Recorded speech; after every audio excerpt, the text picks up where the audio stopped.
Yesterday, the minister wrongly suggested that the Harper government had cut the Auditor General's budget. In fact, the previous Auditor General, voluntarily reduced his budget as part of his efforts to help reduce the deficit in that time. He said he could meet all of his auditing requirements with the budget he had. By contrast, today's Auditor General has said the opposite, that he doesn't have enough money to do the work before him. Will the minister, yes or no, provide the Auditor General with the funds he has asked for so that his office and the office of his soon-to-be successor can properly audit all the spending of the Government of Canada? And again, a simple yes or no will do. Well, I think, Mr. Chair, the response will be roughly the same amount of time as the question.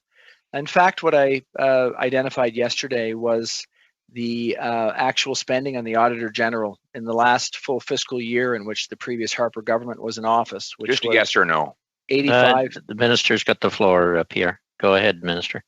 Which was $85.8 million versus the latest full year that we have reported out from the 2018-2019 year, which was $92.4 million. So really just trying to identify the fact that the spending that has been put forth for the Auditor General has increased. We certainly support the Auditor General and the important work that she's doing and will do for our country, and will continue to provide the appropriate level of support for that function. So yes or no, will you give the Auditor General's office the funding it has requested, specifically requested before this committee, in order to carry out his and soon to be her audits? Yes or no?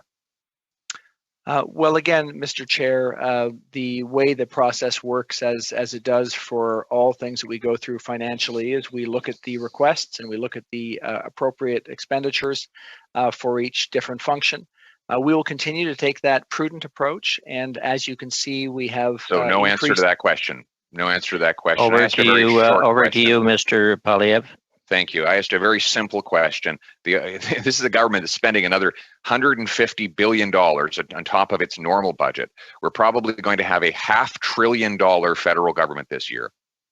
And the Auditor General has asked for $6 or $7 million extra dollars in order to properly scrutinize all this spending. This should be the easiest question you answer all day, Minister. Will you give our auditor the resources that he has said his office needs to do his job?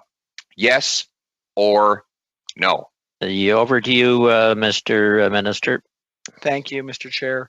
As I've said, we will continue to fund Parliament appropriately. We will continue to respect the requests of all agents of Parliament and come forth with funding that we believe is appropriate based on the needs and their representations.